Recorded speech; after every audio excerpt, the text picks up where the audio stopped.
This is your host, Britton Ambrose. Today's episode is titled The Office US versus The Office UK by Carrie Fishbane. Okay, we've got to be mature about this. It's time to do some serious analysis of both versions of the classic, The Office. I need to really get into it. That's what she said. Sorry, I couldn't help myself. Both versions of The Office are considered classics in their own right. The UK version premiered in 2001 and had a modest following at first, but later gained viewership in reruns and became one of the most successful shows in UK history. From a little place called England. We used to run the world before you. The US version lasted from 2005 to 2013. During the first season, it had a low viewership, but after Steve Carell starred in the 40-year-old version, in the hiatus after the first season, the show gained massive popularity. Though many use the tried and true argument of the original is always better to arrive at the conclusion that the UK version of The Office will always reign supreme, today I'll be doing a deeper analysis. I'll compare the characteristics and merits of both versions of the show to argue that The Office US is the best, and I promise my American bias isn't getting in the way here. I'll put the American flag that I always have on hand should I need it. The occasion arises more than you think, and my emergency wear number 1, red, white and blue t-shirt and matching socks away for the time being. I genuinely like the US version of the show better, and I have my reasons other than the fact that in the US, it's not legally required but heavily encouraged to have a borderline psychotic level of patriotism. I admit my biases. My sense of humor has American sensibilities and I'm used to the American format of TV. But I believe that the US show is better. Don't get me wrong. The Office US and UK are both shows that dare to go beyond what we are all used to seeing on TV. I'll get into that a bit later. But both shows are genuinely amazing and groundbreaking, and both of them change the landscape of sitcoms in their respective countries for years to come. I just think the US version is better, and I have my reasons. The tone, Warnham Hogg versus Dunder Mifflin. As excited and fascinated about a subject as you are, and real life does. The Office UK takes place in a very drab and dreary office that gave off the sense of being trapped. This resembles how some of the workers in the office feel that they are trapped in a dead-end job. The Office UK was filmed on a shoestring budget, so the style of the show adhered very strictly to the documentary style the show is known for. In the US version, the first season adheres very closely to the tone and style of its predecessor, giving it that same low budget and dreary feeling. Episode 1 was based on the original British version, so it's about 50% based on theirs, and the remaining 5 episodes were completely original. However, as the show gained more popularity in season 2, it drifted away from The Office UK by putting more colour into the setting and adopting a more cheery tone. The atmospheres of both shows were created to appeal to their primary audiences. The British in general are more cynical people, while Americans are more hopeful. The preferred tone between the two shows is of course a matter of preference, but the US version gained a big following much sooner than the UK version, and tone probably had something to do with it. The US version of the show also had far more supporting players than the UK version. While both offices are said to have a staff of almost 20 workers within the show, the US office featured its supporting cast and each character had a moment to shine. Also, the supporting cast at Dunder Mifflin was far more diverse. While almost everyone in the office of Warnham Hogg looks like they burn at the mere suggestion that it's going to be a sunny day, the staff of Dunder Mifflin represented a bunch of different races and cultures. This allowed for the US office to occasionally focus on subjects such as discrimination and racism, subjects that were at the time not talked about often enough on TV especially in comedies. Of course, Michael Scott was the boss of the US office, often would make off-color, racist and sexist jokes, but he was always made to look like an idiot when he did so. Michael also made these jokes out of ignorance, not hatred.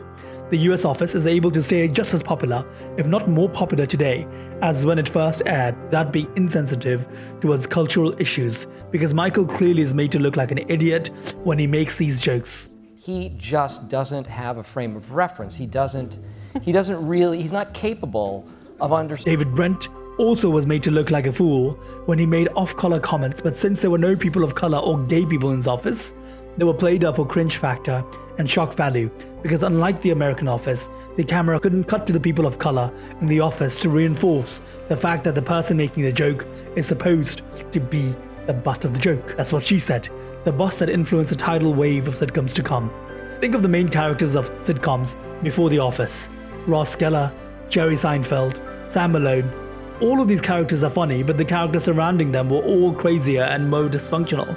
This allowed the main character to function as a straight character, the most normal character in the respective show, who would produce comedy from their reactions to the actions of the more wildcard characters. Both The Office UK and US were so unique because for the first time in a long time, since the days of I Love Lucy and Gilligan's Island, the main character functions as the craziest in the cast and were the main source of comedy in their respective shows. David Brent and Michael Scott both function as the office clown. Admittedly, without David Brent, there would have been no Michael Scott to break ground on American TV. Ricky Gervais set the stage for the boss who was crazy, dysfunctional, and desperate for attention. It's best summed up by one of Michael's most famous quotes on the show: "Would I rather be feared or loved? Easy. I want people to fear how much they love me." That line, in its essence, captures the spirit of both characters. Ricky Gervais played a huge role in the success of the original show, acting as showrunner, producer, and of course starring as David Brent. Gervais began his career in music, eventually transitioning into stand-up and later writing and acting. Unfortunately, with roots as a singer and a comedian, Gervais grew accustomed to having the spotlight squarely on him. This is probably why David Brent is such an attention-stealing character. He likely wrote the show in a way that audience would only focus on him. Who could pay attention to the antics of Gareth or the love growing between Dawn and Tim when David starts singing original songs playing the guitar he brought all the way from home? In all fairness, UK TV shows have shorter seasons, and Gervais needed his leading man to make the biggest impression he could to keep viewers tuned in for season 2. In comparison, Steve Carell began his acting career in sketch comedy at Second City. As an improv and sketch comedian, one must feed off of their fellow actors. He later was employed on The Daily Show as a correspondent next to rising megastar Jon Stewart, where he learned what it meant to be a supporting, given outlandish character in each segment he took part in. Finally, his big break occurred when he landed the role of Michael Scott in The Office. Michael is a very attention-grabbing character, naturally given his personality, but he still leaves room for other characters to shine in the contained 21 minutes per episode. This way, the audience is left wondering what Michael is going to do next, but they are also thinking about the romantic tension building between Jim and Pam, or the general neurosis of Dwight. Also, Michael Scott is in general a far more lovable character than David Brent. In David, we just get a silly clown who likes pulling pranks just for the hell of it. But in Michael, we have something more. Michael, on numerous occasions, expresses that he feels like his workers are his family. While David's pranks come off as cold-hearted and at times even cruel, the audience knows that with every potentially mean prank, at the end of the day, Michael is pranking and joking out of genuine love and friendship. Another obvious character trait of David Brent is that he is more arrogant in his character. While his constant rants to the camera about how the world works are no doubt amusing, they make for an arrogant and not necessarily lovable character. Michael, on the other hand, can be arrogant at times, but is more like a puppy trying to figure out how to successfully get a treat than anything. Michael is an idiot, constantly trying everything he can to get the love and appreciation of everyone around him. He may be annoying, unintentionally bigoted, and undoubtedly stupid at times, but the audience is willing to forgive it, all because, above everything else, Michael Scott just wants love. Battle of Love, Jim and Pam, aka Jam vs Dawn and Tim, aka Torn. I guess. Already you can see why Jim and Pam's relationship has an advantage, being that the US version of the show wasn't only centered around the antics of the boss. Thus, the US office was more able to make the love interest a focal point of the show. So while Dawn and Tim mostly served as a source for David to base jokes off of, Jim and Pam felt more real and more emotional. The US office also has the advantage of having lasted 9 seasons, while the UK version only lasted 2 and a couple of Christmas episodes. Therefore, Jim and Pam and their relationship had more time to grow and develop throughout the series, while Tim and Dawn only had 14 episodes to wrap up their story. So adding to the lack of focus on the relationship, it's hard for Tim and Dawn to compare to the sitcom relationship that took America by storm in the early part of the 20th century. So it's really not a fair matchup, but I have to give this one to Jam. War of the Weirdos, Dwight versus Gareth. There are 3 things you never turn your back on: bears, men you have wronged, and a dominant male turkey during mating season. Dwight and Gareth are 2 hilarious characters, with their hilarity only compounded by their undying loyalty to their boss and their animosity against the closest person to normal in either of their respective offices, namely Jim and Tim. They both are unflinchingly faithful to the companies they work for and have a rigid and unquestionably weird moral code. But there are a few key differences between the characters. Dwight was played by Rainn Wilson and Gareth was played by Mackenzie Crook. The actor's style of acting changes their characters a lot. Wilson played Dwight as a very domineering and self-confident character, while Crook played Gareth to be more awkward. I suppose it depends on taste, but Wilson's performance allowed for it to seem like the character leaned into his own weirdness, while Gareth almost seemed ashamed of his zany ways.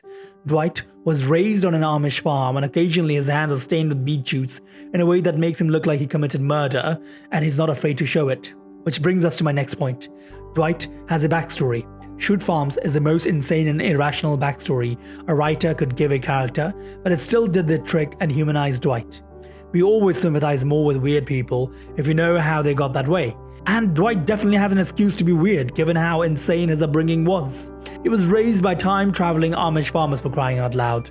Dwight was also more humanized by the fact that the US office lasted long enough to flesh him out as a character, Shoot Farms and all. Throughout the course of the US version of the show, Dwight found love, financial prosperity, and a home, and fans were cheering him on every step of the way because they had been following the arc of his character for 9 seasons. If Gareth had a wife and owned a successful business by the finale of the UK office, audiences wouldn't care as much because Gareth wasn't on TV for long enough for us to get to know his character. Thank you. About the world that you live in. And we're gonna try to say, like, here's something you might do to make yourself feel better, or to here's a path through the maze.